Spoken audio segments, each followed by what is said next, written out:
कांकेर से खबर, ये तस्वीरें देखिए जरा। सफल ऑपरेशन के बाद वापस लौटे हैं जवान और बाढ़ इलाके में 5 नक्सलियों को जवानों ने ढेर किया था और उसके बाद देखिए क्या जोरदार स्वागत इन जवानों का किया जा रहा है। जवानों को तिलक लगाकर उनका स्वागत किया गया। तो ये तस्वीर आप जरा देखिए और जवानों के लौटने की खुशी में आतिशबाजी भी यहां पर की गई है और जवानों के साथ साथ अफसर भी जमकर थिरकते हुए नजर आए हैं।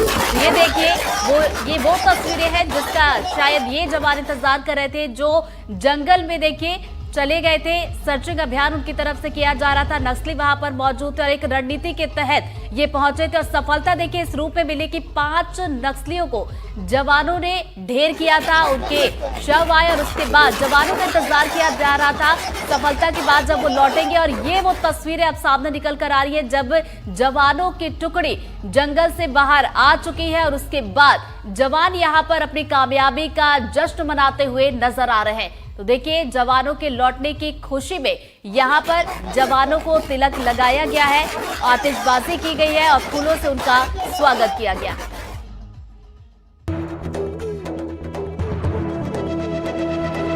ये है एनडीटीवी और आप देख रहे हैं एनडीटीवी मध्य प्रदेश छत्तीसगढ़।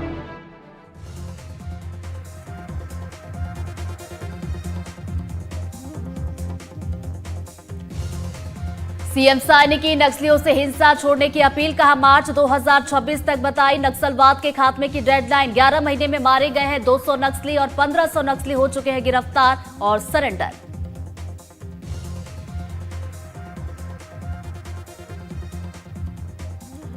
बढ़ते प्रदूषण के बीच पराली जलाने के मामलों में देश में नंबर 1 पहुंचा मध्य प्रदेश। मध्य प्रदेश में बड़े पैमाने पर जलाई जा रही है पराली। एनडीटीवी ने ग्राउंड जीरो पर जाकर दिखाई हकीकत।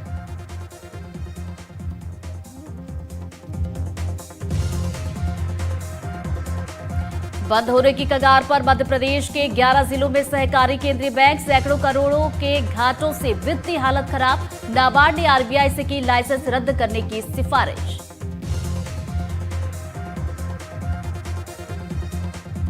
सीधी में ट्रक ने ऑटो को मारी जोरदार टक्कर, 4 की मौत, कई घायल। हाईवे पर बढ़ारा के पास हादसा, ऑटो में सवार थे 12 लोग। आयोजक हैं पेट सफा आयुर्वेदिक चूरन, पेट सफा हर रोग दफा।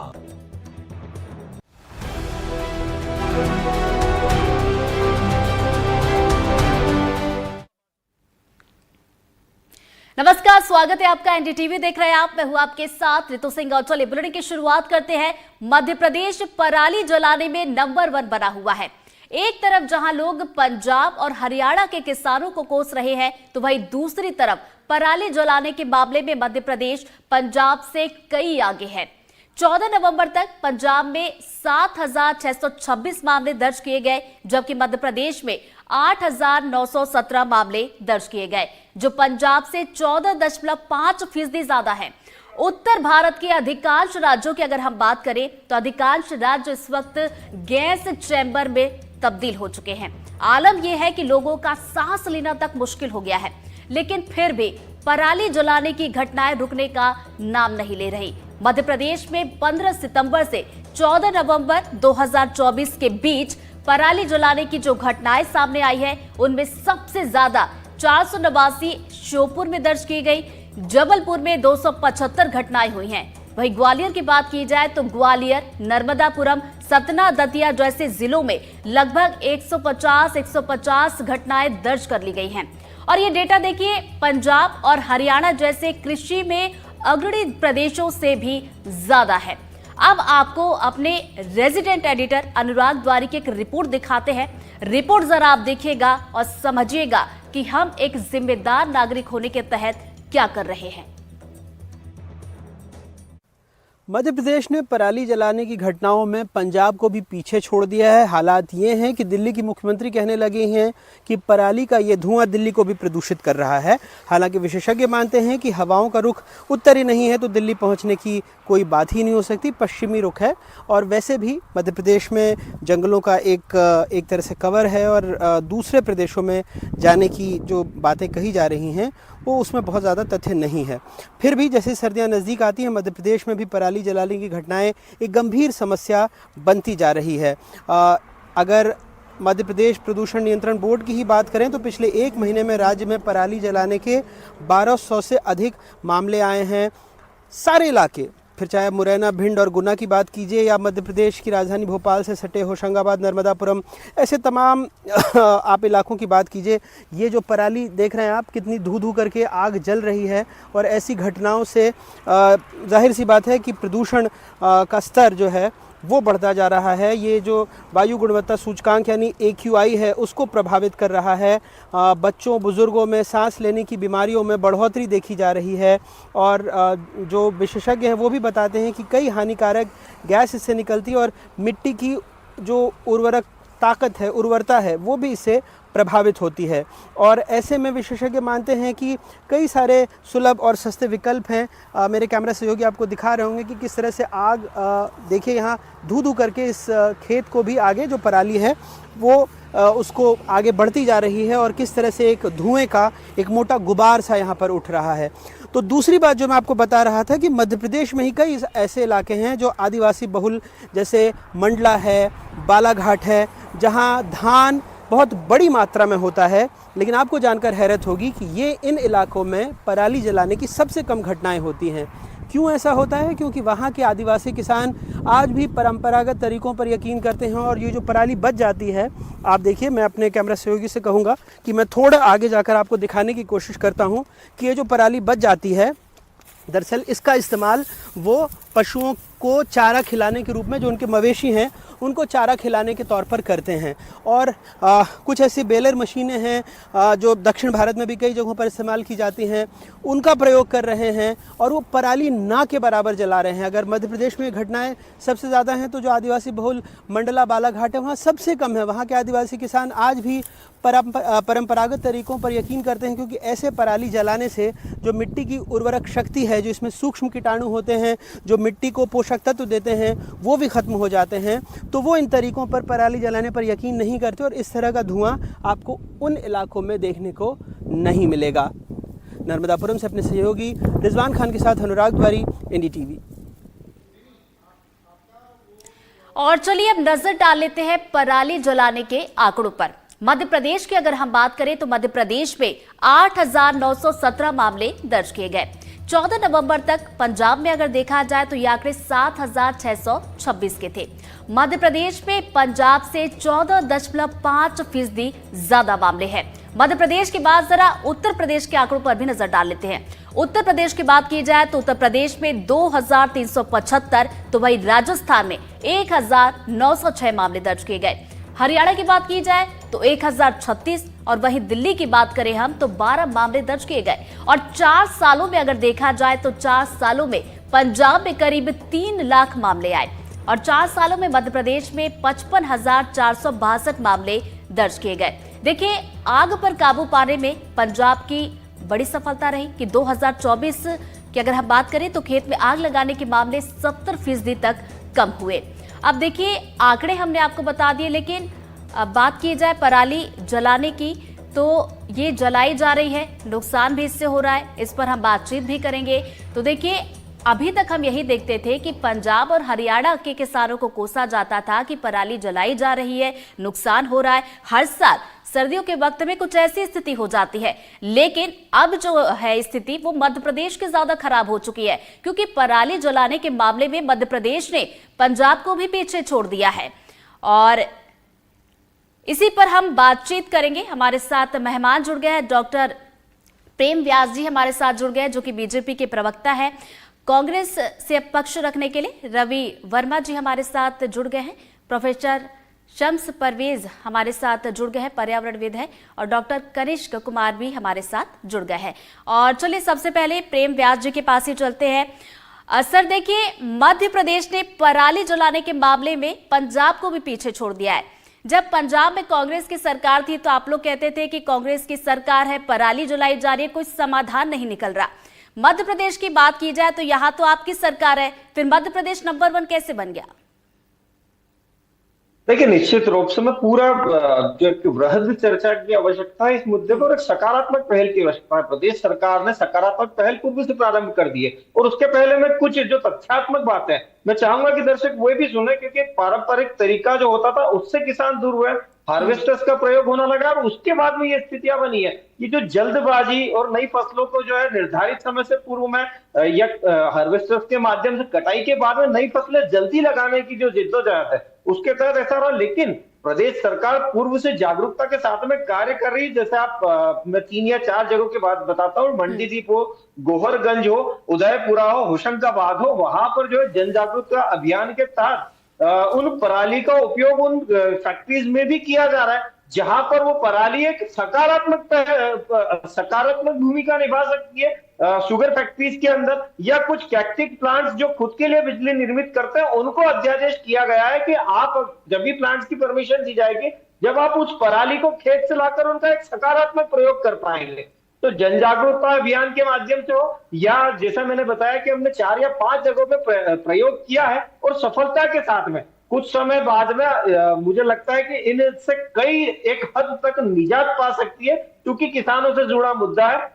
इसको संवेदनशीलता के साथ में और सार्थकता के साथ में सुलझाने की आवश्यकता थी। सरकार ने जैसे दिल्ली, पंजाब और यहाँ पर अभी और आवश्यक कार्य करने की आवश्यकता है, लेकिन प्रदेश में अपने स्तर पर इससे निजात पाने के लिए कुछ कदम उठाए गए हैं और मुझे लगता है वे सार्थकता भी प्रदान करेंगे। चलिए दोबारा आपके पास लौटेंगे। डॉक्टर कनिष्क कुमार जी भी हमारे साथ जुड़ गए हैं। सर देखिए, दिल्ली से 700 का खतरा मध्य प्रदेश तक जा पहुंचा है, आखिर इससे बचा कैसे जाए? सबसे पहले तो मैं ये कहूँगा कि ऑफ कोर्स आप सही कह रहे हैं कि अभी जो हमारे हॉस्पिटल में पेशेंट्स की आने की जो फ्रीक्वेंसी और संख्या होती थी, वो कहीं ना कहीं अब 1.5 से 2 गुना हो गई है। जो एडमिशन है, हॉस्पिटलाइजेशन है, वो काफ़ी बढ़ चुके हैं और ऐसे में निमोनिया का खतरा भी बढ़ा है और उस तरीके के पेशेंट्स काफ़ी आ रहे हैं। ऐसे में जो पेशेंट्स को ऑलरेडी लंग्स की प्रॉब्लम है, वो बहुत ज़्यादा गंभीर रूप से अफेक्ट हो जा रहे हैं। नॉर्मल लोग अगर जो है जिनके लंग्स हेल्दी हैं, उनको थोड़ी बहुत अगर खांसी हो रही है या बुखार आ रहा है, थोड़ा इन्फेक्शन हो रहा है, तो वो ठीक हो जा रहे हैं, हॉस्पिटल की जरूरत नहीं पड़ रही, ओपीडी बेसिस पे ही ठीक हो जा रहे हैं। बट अगर किसी को लंग्स की प्रॉब्लम है, उनकी एडमिशंस बहुत बढ़ जा रही है और जान का खतरा काफी ज्यादा बढ़ चुका है। ऐसे में अगर इसके लिए सुधार के लिए मैं कहूंगा तो ऑफ कोर्स पॉल्यूशन को रोका जाए, एयर क्वालिटी इंडेक्स को बेटर किया जाए, जो कि काफी खराब हो चुका है इस समय में। बट इसको सुधार करने के लिए अब क्या स्टेप्स लेंगे, वो तो गवर्नमेंट हमारे जो सीनियर बैठे हुए हैं वो बता रहे हैं, उसको जरूर कदम उठा रहे हैं उसके लिए। तो मैं बड़ा खुश हूँ कि इसके ऊपर कोई बातचीत भी हो रही है ताकि इसको हम और बेटर कर सके सिचुएशंस को। असल सिचुएशंस की बात की जाए तो ये बहुत ज़्यादा खराब हो चुकी है। जैसा कि आपने बताया कि हॉस्पिटल में मरीज भी आ रहे हैं, लेकिन अब प्राथमिक तौर पर अगर देखा जाए, जिनको ज़रूरी काम है वो तो घर से बाहर निकलेंगे ही निकलेंगे। ऐसे में उनको किस तरीके की सावधानियां रखनी चाहिए? सबसे पहले तो 2 चीजें हैं कि अगर आपकी ज़रूरी काम नहीं है तो आप डेफिनेटली एयर क्वालिटी इंडेक्स को चेक करके ही अपने प्लान्स को बनाएं और बाहर जाने को अगर आप अवॉइड कर सकते हैं तो जरूर उसको अवॉइड करें। अब दूसरी बात ये उठती है कि जब हम उस चीज को अवॉइड नहीं कर सकते तो क्या करें। ऐसे में जनरली मैं मानता हूं कि हम अपने दिन का 8 घंटा तो कम से कम अपने घर में बिताते ही हैं सोने के समय। तो घर के में एयर प्यूरिफायर का यूज कर सकते हैं, विंडोज को क्लोज रख सकते हैं ताकि बाहर की जो पॉल्यूशन है वो अंदर आने से थोड़ी बहुत बचत हो। और तीसरी बात ये है कि मास्क लगा के घूमें। मास्क भी अब नॉर्मल सर्जिकल मास्क इस सिचुएशन में इतना फायदेमंद नहीं रहेगा, क्योंकि जो PM 2.5 पार्टिकल्स हैं, जो particulate matter less than 2.5 micrometres हैं, वो काफी बढ़ गए हैं। तो इस सिचुएशन में N95 मास्क पहनना मेरी समझ में बहुत जरूरी हो गया है अगर आप बाहर की एक्टिविटीज प्लान कर रहे हैं जो कि आप अवॉइड नहीं कर सकते। चलिए दोबारा आपके पास लौटेंगे। प्रेम व्यास जी हमारे साथ बने हुए। सर, जैसा कि आप बता रहे थे कि आपकी सरकार काम क्या क्या कर रही है, लेकिन देखिए कई सालों से हम देख रहे हैं कि किसानों के लिए ये परेशानी बनी हुई है, ये समस्या जस की तस ही है। आखिर इसका समाधान क्या निकाला जाए?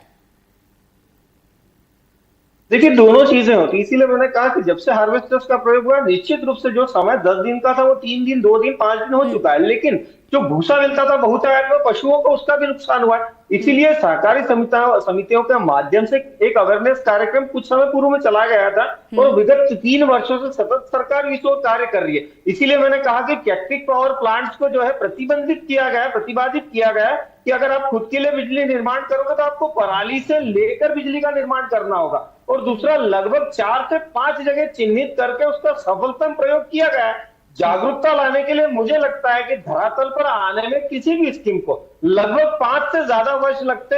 अभी इंदौर की बात करेंगे तो स्वच्छता सर्वेक्षण की बात हो, स्वच्छ वायु की सर्वेक्षण की बात हो, प्लांटेशन की बात हो, बृहद तौर पर किया गया और कई वर्षों की तपस्या का फल था कि क्लीनेस्ट सिटी की बात हो या स्वच्छ वायु संरक्षण में प्रथम आने की बात हो, ये दोनों हुआ है। वैसे ही प्रदेश की बात हो, जो आतिशी जिनके कारण से मैं उनको धन्यवाद प्रेषित करूंगा कि मध्य प्रदेश सरकार ने जो कार्य पूर्व से प्रारंभ करे वो आज प्रदेश की जनता उससे अवगत होगी कि हमने तो पूर्व से इस तरह की अव्यवस्था के लिए व्यवस्था प्रारंभ कर दी है। हम इंतजार नहीं कर रहे कि हमारा लेवल एक बहुत ड्रामेटिकली चेंज हो जाए और उसके बाद में हम प्रयास करें। और अभी जो प्रयास किए गए इससे निश्चित तौर पर सुधार आया है।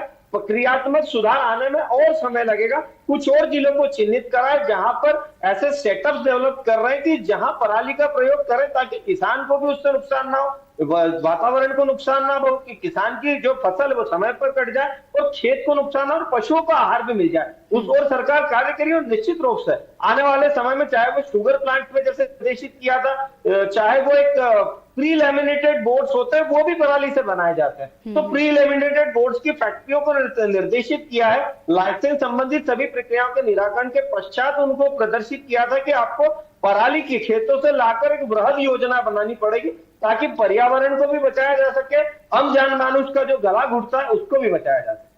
योजना बनाने की आप बात कर रहे हैं प्रेम व्यास जी, योजना बनेगी कब, इस पर मैं आऊंगी आपके पास। हमारे साथ एक और मेहमान जुड़ गए, रवि वर्मा जी हमारे साथ जुड़ गए जो कि कांग्रेस से अपना पक्ष रखेंगे। रवि जी, जैसा कि आपको भी पता होगा, हमारी रिपोर्ट अगर आपने देखी होगी तो मध्य प्रदेश जो है पराली जलाने में नंबर 1 बन गया है। आखिर ऐसा क्या हो गया कि मध्य प्रदेश ने पंजाब को भी पछाड़ दिया?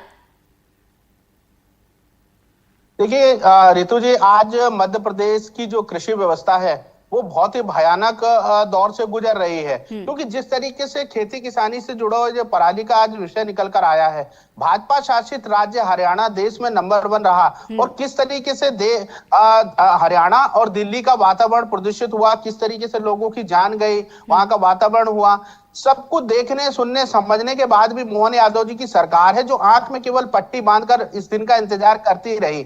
आज उसका ये परिणाम है कि मध्य प्रदेश जो है देश में नंबर 1 हो गया पराली जलाने में, क्योंकि सरकार सही समय पर संसाधन उपलब्ध नहीं कर पाई है, जो इंडस्ट्रियां थी उनके साथ टाई अप नहीं कर पाई। अगर इस तरह के प्रयास किए होते, ये कह रहे हैं कि योजना बनाएंगे, इनका यही होता है, यही रोना होता है भारतीय जनता पार्टी के नेता प्रवक्ताओं का या मंत्रियों का। ये घटना घट जाने के बाद ही इस तरह का एक रटा हुआ भाषण है, जुमला, जिसे देश में जुमला के नाम से भी जाना जाता है कि योजना बनाएंगे और योजना बनेगी। तो ये लोगों की जान माल का नुकसान होना भारतीय जनता पार्टी की सरकारों में एक आम व्यवस्था के रूप में देखा जाने लगा है कि सरकार अगर समय पर चेत जाती तो आज इस तरह की नौबत नहीं आती कि आज हजारों लाखों लोगों की जान जोखिम में डाल दी। सरकार की बदइंतजामी है। अच्छा, ये सरकार की बदइंतजामी है रवि जी आप कह रहे हैं, लेकिन देखिए पंजाब में तो आपकी सरकार भी थी ना 5 साल, तब बीजेपी आरोप लगा रही थी कि पराली की समस्या को आप लोग दूर नहीं कर पा रहे, उसका क्या जवाब आपके पास? देखिए, मैं इस बात को बड़ी साफगोई से स्वीकार करता हूँ रितु जी कि पंजाब में ये समस्या थी, पर वहां पर हमने उसको काफी नियंत्रण किया, वहां के परिणाम घटे और आज मध्य प्रदेश अगर नंबर 1 इस दिशा में आ रहा है तो मुझे दुख के साथ ये कहना पड़ रहा है कि ये भी सरकार की ही तो बदनामी है।